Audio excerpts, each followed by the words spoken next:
Que seminário maravilhoso, seminário glorioso, um tema especial, falar sobre o avivamento. Obrigado, tá? Falar sobre avivamento. Às vezes nós conhecemos algumas histórias porque ouvimos alguém contar, mas é muito bom tirar tempo para que possamos, reunidos, estudar a fundo, saber a cronologia, saber os processos históricos, né, de como aconteceu, qual era o contexto da época, o que está acontecendo naquele momento que suscitou homens como esse. Amém? E eu queria convidar vocês a abrir em Atos 2, porque Atos 2, 4, versículo 4, porque todo os avivalistas, quando você começar a analisar a história, vai partir desse versículo da Escritura, isso vai permear a mente dos avivalistas. Atos capítulo 2, versículo 4, vocês podem ler em alto e bom som, por favor? Todos ficaram como? Todos ficaram cheios. De quem? E depois? Conforme o Espírito, todos ficaram cheios. Nós tivemos aqui o nosso reverendo maravilhosamente explicando sobre conceitos do avivamento. São diversos. São diversos. Eu vou botar para você que, para mim, tem muitos, e eu vou ler um dos conceitos a vocês, que o que é o avivamento, é o segundo, William. O avivamento é o retorno aos princípios que caracterizam a igreja primitiva. E é interessante que é o retorno à Bíblia, é o retorno à oração, é o retorno à experiência genuína com Cristo e é o retorno da grande comissão. O lema é continuar sendo e ir até os confins da terra. E o Claudio Honor, quando trouxe essa expressão, eu achei muito importante, porque ele quer linkar que aqueles despertamentos ocorridos, seja na Inglaterra, seja na América, seja em qualquer outro lugar, ele tem que estar em acordo com o que aconteceu em Atos capítulo 2. Por isso que para ele é um retorno aos princípios do qual a igreja primitiva, a igreja verdadeira, deixada pelo Senhor Jesus, nascida em Jerusalém, é o que é verdadeiro, é aquilo ali. É o modelo, é dali que se exportou. Agora é interessante que quando o Espírito Santo desceu em Jerusalém, irmãos, abalou a cidade. Abalou Jerusalém. Porque avivamento mexe com as estruturas. Até da cidade. Até da cidade. Porque você imagina que quando o avivamento chega, o Espírito Santo desceu sobre os apóstolos, sobre aqueles 120, e eles vão depois se multiplicar. Isso quando chega na Síria, há uma frase importante que mostra muito bem o que aconteceu em Jerusalém. Esses que têm alvoroçado o mundo, chegaram até nós. Quando você for estudar aqui o avivamento da rua Azusa Street, com a pastora Ana Maria, você verá que o que aconteceu ali foi noticiário nos jornais da época. O que aconteceu ali foi algo importante, porque não ficou só dentro da igreja. Ele pegou Los Angeles e foi depois para o mundo. Então, a partir de Jerusalém, meus irmãos, olha, pode ter certeza, aquilo abalou Jerusalém. Abalou de tal modo Jerusalém que conversões começaram a acontecer aos milhares. Você consegue falar de a primeira conversão, 3.000. Você quando começa a acompanhar cada passo do crescimento da igreja em Jerusalém, você vai chegar a falar em dezenas de milhares convertidos. Por que tudo isso? Por causa da presença do Espírito Santo ali. Por causa da presença do Espírito Santo neles. Amém, gente? Olha para o irmão que está ao seu lado e diga para ele assim, olha, avivamento é um retorno. Avivamento é o quê, gente? Olha para o irmão que está ao seu lado e fala o seguinte, olha, avivamento não tem a ver com shows. Avivamento não tem a ver com nada disso. Esses dias, agora eu estava vindo da nossa pregação na Barra, e eu estava passando por uma rua em Botafogo, e vi uma determinada igreja muito cheia. Muito cheia. As luzes apagadas, aquele estilo, né, pastor Eduardo. Vamos louvar a Deus pelos pastores. Agora eu olhei, pastor Eduardo, pastor Andrezão, pastora Daniela, pastora Edilene, que fez aqui. Vocês viram como foi bonito aqui, as 3 adoradoras aqui no altar de manhã cedo? Pastora Ana, que Deus abençoe todas, em nome de Jesus. Meus irmãos, então, as emoções são tantas, até esqueci o que eu falo.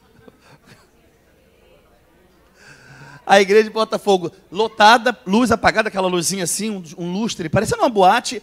E aí eu falei, caramba, olha a igreja lotada, mas também olha lá, ó, tá assim, o pessoal gosta, não sei o quê, papapá. Quando eu fui andando de carro, passo mais assim, tinha uma igrejinha, pastor Eduardo, 10 pessoas, por aí, não tinha mais que isso. Era uma igreja pentecostal, na mesma rua, mais à frente. Uma senhora orando forte no microfone, e aí o Espírito Santo ministrou ao meu coração.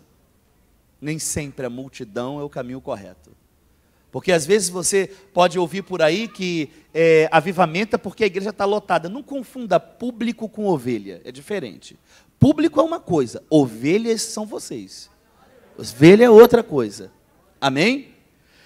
E é interessante que Jerusalém é abalada, abala a parte social, política de Jerusalém, perseguições se levantam, eles são dispersos, o Espírito Santo manifesta a graça de Deus ali, e o tempo vai passando, os séculos vão indo, vão vindo, e Deus vai sempre continuando com sua mão sobre a igreja.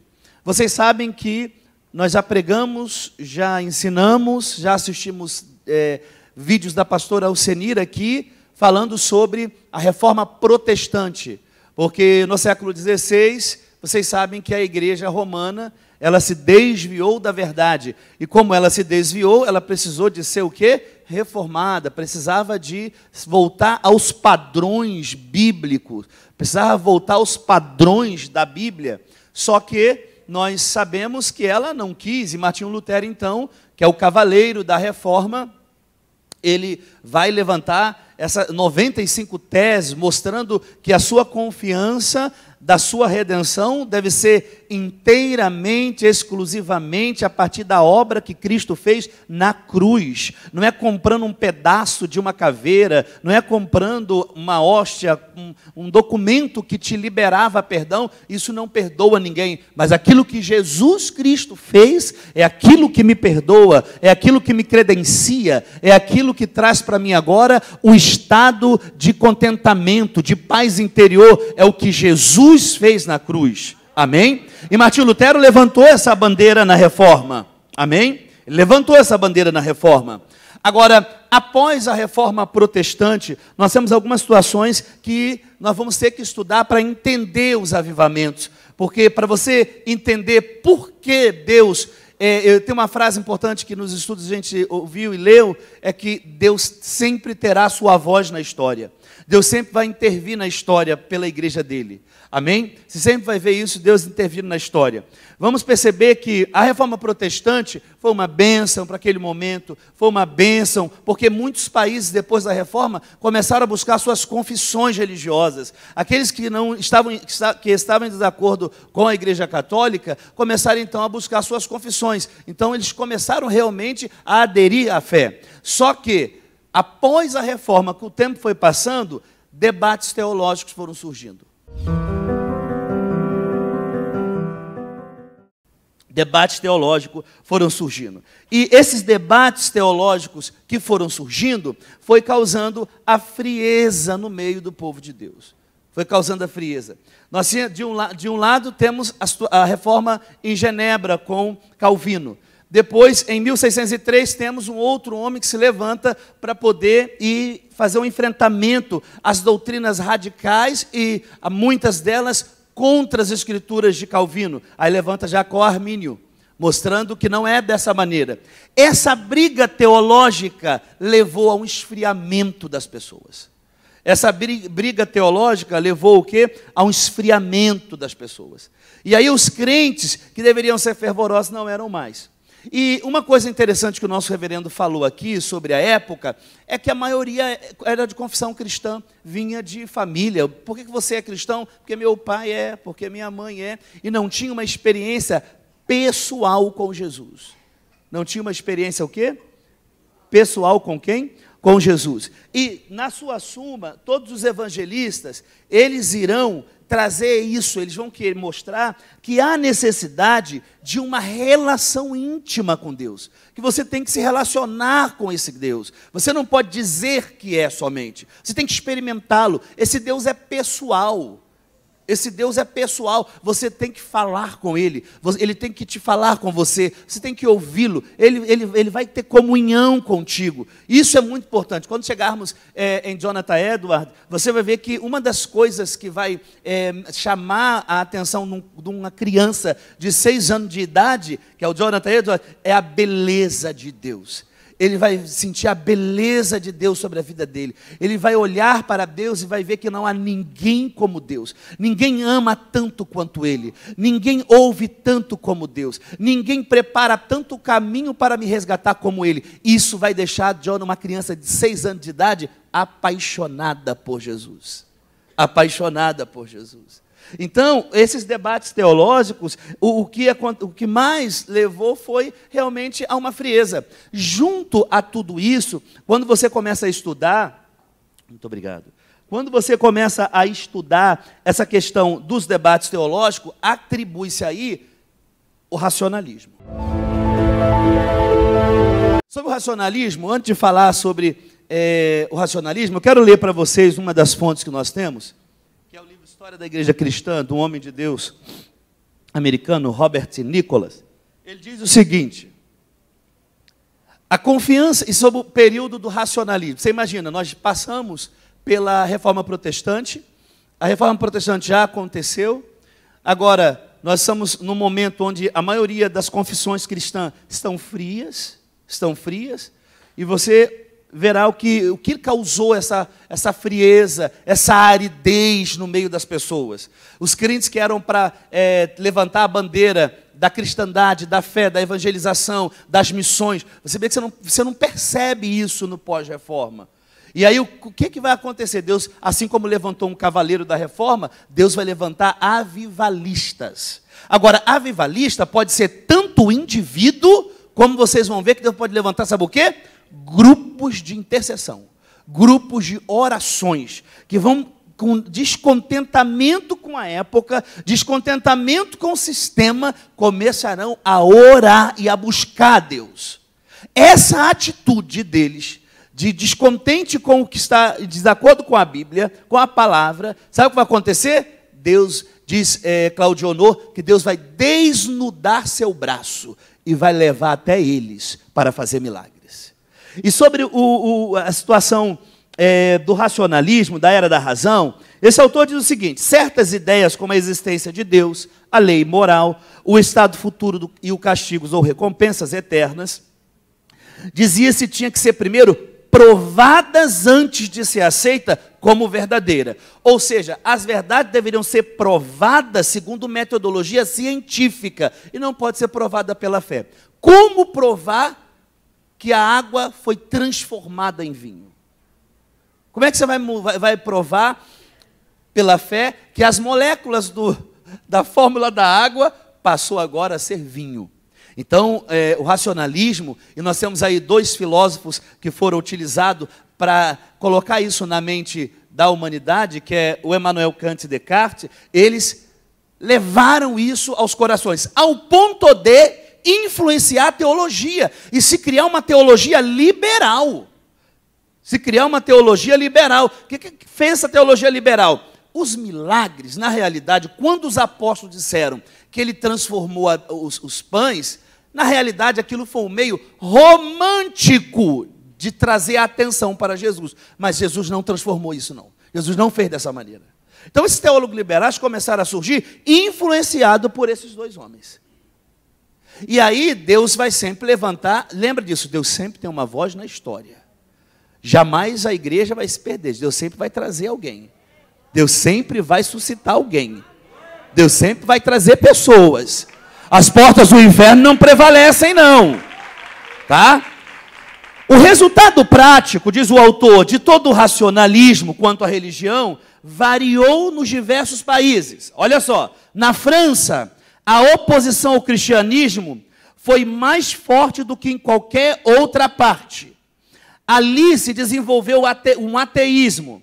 Já na Alemanha, havia muitas dúvidas quanto à verdade e até mesmo à negação das doutrinas cristãs. A vida da igreja protestante muito sofreu por causa do declínio da fé e do fervor. Já na Inglaterra, a religião natural constituiu-se uma fortaleza poderosa. E o pensamento cristão foi grandemente alterado por causa do racionalismo, que enfraqueceu a vida e a devoção dos crentes. Em condição a isso, clamava-se a necessidade de avivamentos. Clamava-se a necessidade de quê, gente? De um avivamento. E aí, como eu falei com vocês, que Deus tem sempre sua voz na história, Deus tem sempre a sua voz na história, Deus levantou um grupo. E esse grupo, eles são apegados a muitas coisas da reforma protestante, os pietistas, vem de piedade. São os primeiros a despertar movimentos missionários, chegaram a mandar missionários para a Índia, para a Groenlândia. Eles chegaram a enviar 60 missionários. E o que tinha em especial nesse grupo? Eles eram intercessores, faziam grupos de intercessão pelo Brasil, glória. Pela Alemanha. Eles começaram a fazer muitas intercessões e eles começaram a mostrar às pessoas que havia a necessidade, o pietismo começou a mostrar que havia necessidade de relação íntima com Deus. Que você não pode ser cristão, você não pode ter, porque tem a sua confissão vindo do pai, da mãe, você ficar contente com isso, não. Você tem que ter a sua relação com Deus. Você tinha que ter a sua o quê? Relação com Deus. E o que caracterizava a partir dos pietistas os avivamentos, você vai perceber que esse mover de oração precedia aquilo que Deus iria fazer. Precedia os grandes avivamentos. Quando nós vamos falar aqui sobre muitos, você vai ver que antes começavam com grupos de orações, orações entre os jovens, orações entre estudantes, orações entre isso e entre aquilo. Vai preceder os avivamentos, a oração. Outra coisa que vai caracterizar esses avivamentos é corações famintos por Deus. As pessoas vão anelar o Senhor, querem relação, querem viver com Ele. Os avivamentos vai trazer também líderes, jovens, crianças incendiados pelo Espírito Santo. Incendiados.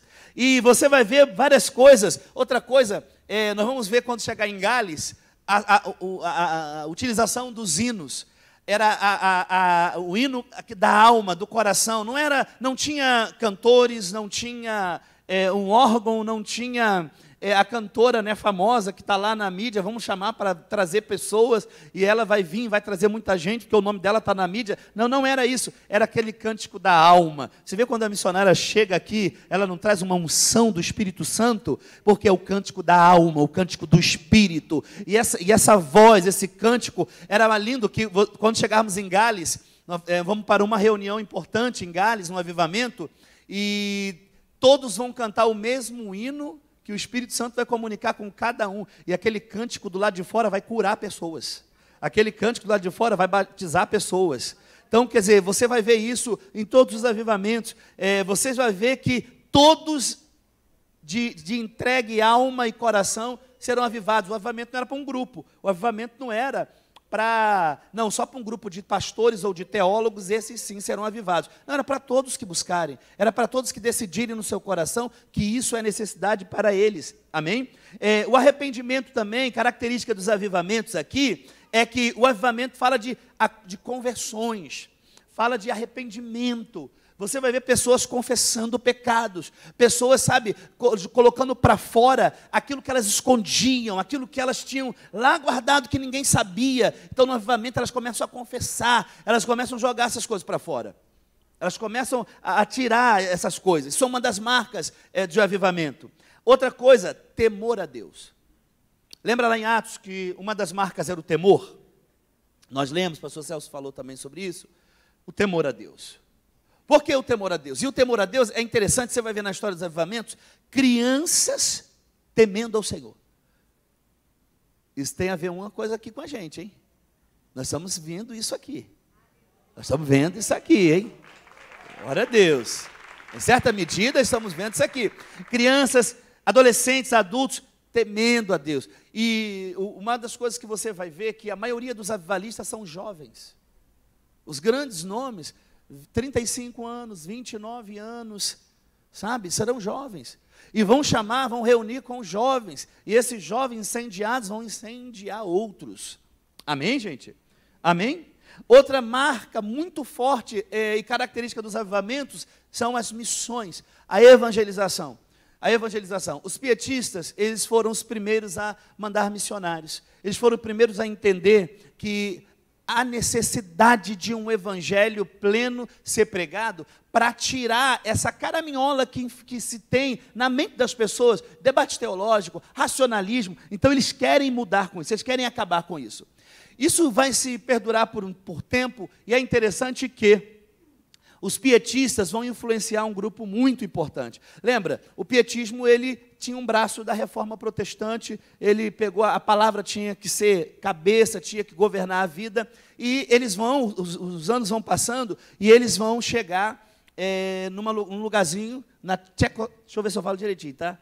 Tchecoslováquia, nos Morávios, na Morávia, e lá na Morávia tem também um grupo. Olha, assim como Deus, eu gosto muito quando o reverendo fala sempre aqui que Deus tem sempre os 7.000 que não se dobraram.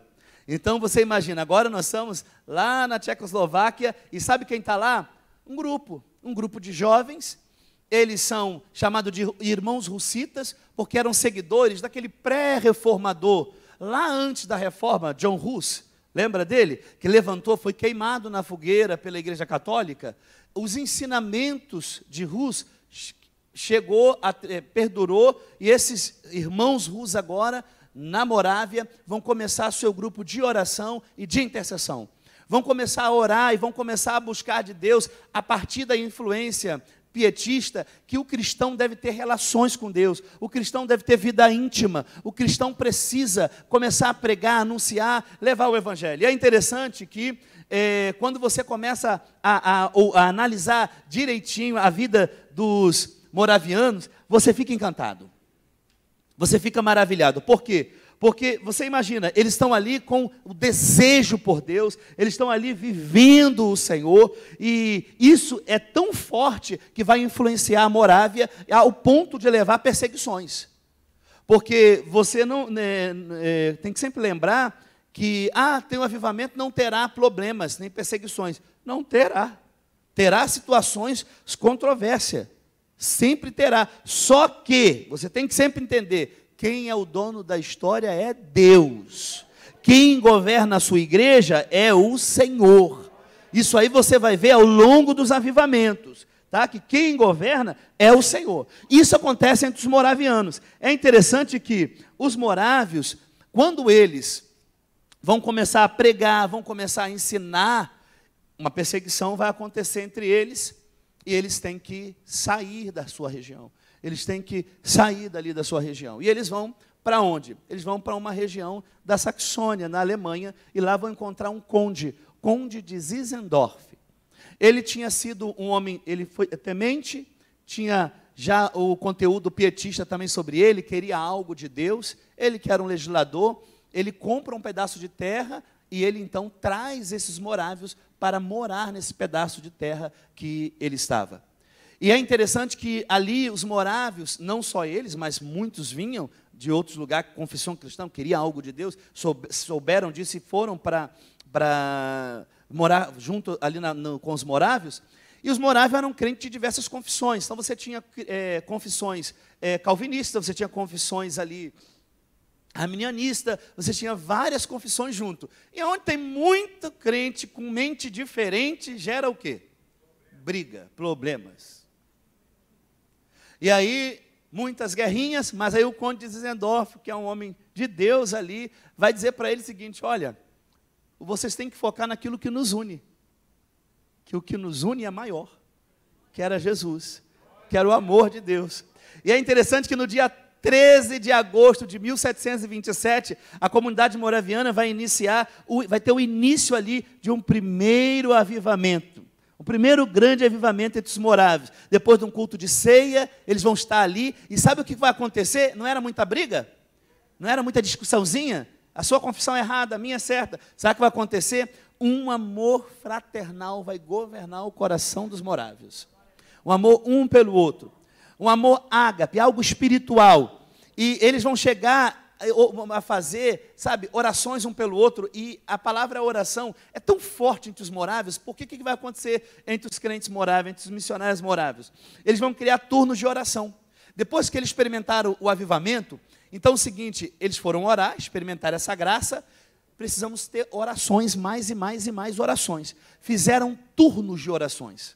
Fizeram turnos. Vinha uma família, orava, aquela família saía, entrava outra e não parava.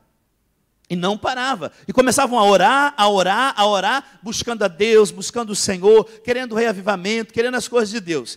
Isso vai levar, sabe quanto tempo eles vão ficar assim, um outro? Um século de oração ininterrupta. Um século de oração. Há contos e histórias de famílias que, nesse um século, muitas visitações do Espírito Santo, e que as pessoas não queriam aguardar seu turno para ir orar. Elas falavam assim, não, vai que no meu turno, no turno que eu não estou, o Espírito Santo visita e eu não estou. E começaram a lotar as torres. Tem uma torre, não sei se o William consegue passar para vocês darem uma olhada, que foi criado no terreno dos morávios, e que é uma torre da época ali, ó. Hoje, se você vai na região da Saxônia, até hoje ela ainda está de pé ainda, as pessoas iam para lá e lotavam esse campo para poder orar, para poder buscar o Senhor. Olha só, para poder buscar o Senhor. E meu irmão, imagina, eu quero a visitação, havia fome de Deus, havia vontade de Deus, então eu não esperava meu turno não, eu ia para lá e já estava. Quando chegava o meu turno, eu já estava lá orando. Eu já estava lá. Isso foi tão forte, gente, porque o que aconteceu com esses turnos de orações? Afetou aquela região toda da Alemanha. E interessante que eu coloquei aí para vocês, que não afetou somente os adultos, mas afetou também, sabe quem? Crianças. Afetou também as crianças. Nós vamos ver ali crianças indo fazer confissões de pecado. Crianças. Nós vamos ter crianças nessa região agora, com desejos missionários, crianças orando, chorando. Quer dizer, ao ponto das crianças estarem orando, chorando, cantando, rompendo a madrugada em oração. Isso tudo porque é avivamento. Isso tudo porque é o quê? O avivamento entre os moráveis foi tão forte que 2 jovens de 20 anos cada um se venderam como escravo para ser missionário entre os escravos. Mas você imagina, eles se venderam. A vida de um escravo nesta época era uma vida terrível. Era uma vida terrível. Mas o amor deles por Jesus, o amor dele, a manifestação gloriosa do Espírito Santo neles foi tão forte que para eles agora o que importa não é a minha condição social, não é a minha condição física, o que importa é pregar esse Cristo a toda e qualquer pessoa, ao ponto de quererem ser vendidos. E aí nós hoje, irmãos, quando fala hoje da missão do exército de Deus, quando eu fico pensando, eu tenho que casar primeiro, primeiro eu quero fazer a vontade de Deus. Se você estiver cheio do Espírito Santo, isso vai ser assim, muito fácil. Isso vai ser muito o quê? Fácil. Por quê? Porque eles estavam cheios Você está vendo a necessidade de avivamento? Cheio do Espírito Santo, o seu coração está aberto. Cheio do Espírito Santo, você é voluntário. Cheio do Espírito Santo, você se vende como escravo. E eu vou dizer um negócio a vocês. As viagens para esses mundos desconhecidos eram viagens sem volta. Porque as pessoas poderiam estar encarando situações gravíssimas. Gravíssimas. Sabia? De índios canibais.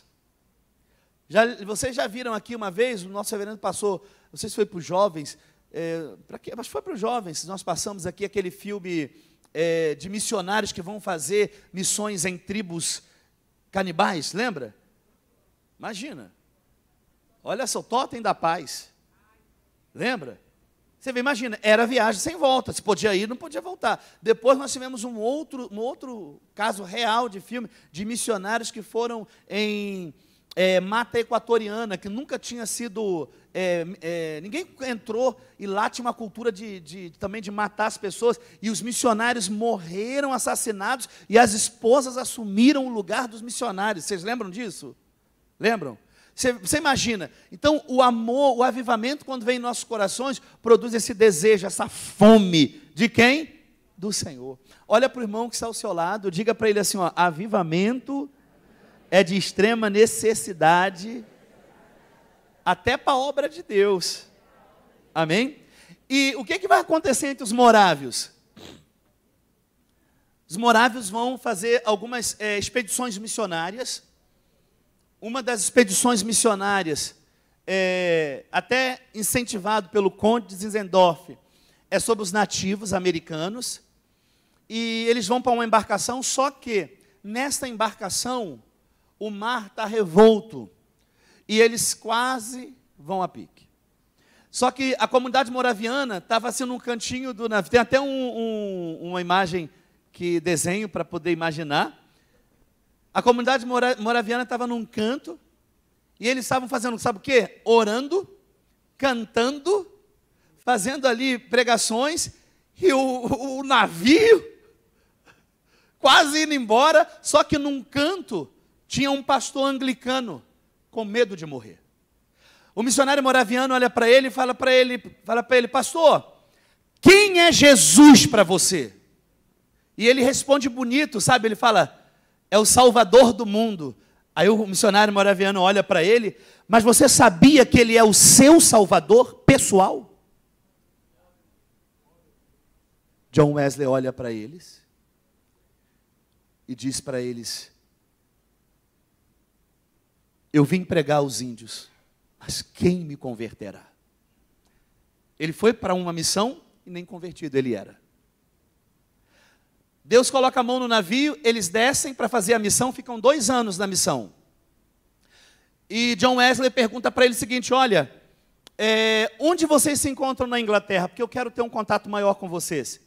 E aí ele consegue voltar para a Inglaterra, John Wesley, e ele vai para uma reunião, e nessa reunião, esses missionários moravianos estão fazendo uma leitura do comentário de Martinho Lutero sobre a carta aos Romanos.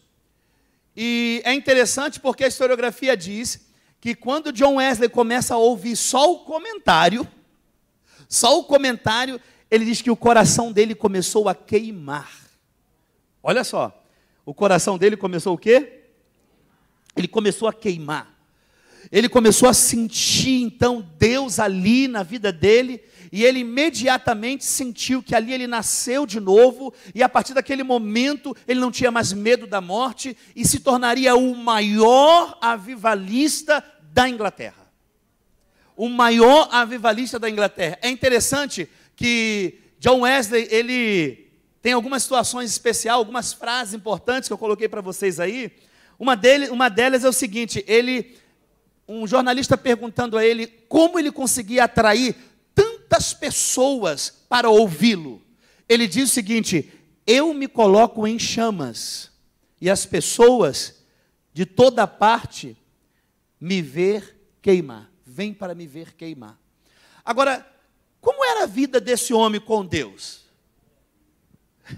Como era a vida desse jovem pastor com Deus? Primeiro, a Bíblia diz que esse homem era completamente ligado à oração. Você vai ver em todo o diário de John Wesley que eu já li, você vai ver as biografias que escreve sobre John Wesley. Ele, para fazer uma pregação, o diário dele diz que ele chegava a orar 5 horas por dia, só para poder pregar. John Wesley, junto com George Whitefield, ele vai mostrar uma nova maneira de pregação. Antes, as igrejas, principalmente a igreja da Inglaterra, as pregações eram aquelas pregações teológicas dentro dos templos, só que agora ele vai, sabe para onde? Para as praças. Gostava de pregar às 5 da manhã, quando os trabalhadores vinham para poder trabalhar. Aí isso mexeu, as pregações de John Wesley começou a mexer com a igreja da Inglaterra, ao ponto de querer proibir John Wesley de pregar. E ele disse o seguinte, as igrejas da Inglaterra começou a falar para ele o seguinte: olha, aqui não é a sua paróquia. E ele diz: a minha paróquia é o mundo. A nossa missão é chegar até os confins da terra. A minha paróquia é o quê? O mundo. Esse homem era um homem de muita oração. Nas suas pregações, 10, 15 mil pessoas se rendiam a Jesus. Se rendiam a Jesus. Glória a Deus. O avivamento na Inglaterra evitou revoluções sangrentas. O que aconteceu na França não aconteceu na Inglaterra por causa da palavra de Deus pregada por John Wesley. A criminalidade na Inglaterra chegou quase que a zero por causa da palavra de Deus pregada por John Wesley. Ele conseguiu, pela palavra, acabar com a exploração infantil, a prostituição infantil, tudo isso pela palavra. Ele chegou a dizer o seguinte: dá-me 100 homens que nada temam senão ao pecado, e que nada desejam nesse mundo senão a Deus, e eu abalarei não só a Inglaterra, mas o mundo inteiro. Percebe que esse jovem pastor, esse homem de Deus, teve uma experiência com Deus, com o Espírito Santo, recebeu o avivamento na sua alma, e ele não depende de pessoas, ele não depende de um companheiro para ajudá-lo, ele vai pregar o Evangelho, ele vai fazer aquilo que a Bíblia diz. Que a Bíblia o que diz? E ele ia, vocês viram que a imagem, ele numa praça levantando, pregando, gente, isso é tremendo. Quando você, ali ali ele está de pé pregando, e do outro lado é a imagem dele hoje, é uma estátua de bronze dele que marcou a Inglaterra. Esse homem marcou a Inglaterra. Avivamento fala disso, avivamento marca. Avivamento pega, tira você daquele seu estado natural, daquele ir para casa, vir para cá, ir para o trabalho, ir para aquilo. Não, você começa agora a sentir algo de Deus sobrenatural na sua vida. Você começa agora a sentir uma fome de Deus. Você começa a querer fazer as coisas. E é interessante que em todos os avivamentos, quando você estuda o avivamento, você perceberá que eles estão ligados a frutos, estão ligados a ações que as pessoas começam a fazer. Você vê que lá em Atos dos Apóstolos, quando todos foram cheios do Espírito Santo, os versículos seguintes, os capítulos seguintes, eles estavam no templo, eles estavam de casa em casa, eles estavam pregando a palavra, eles estavam contribuindo. Avivamento é isso.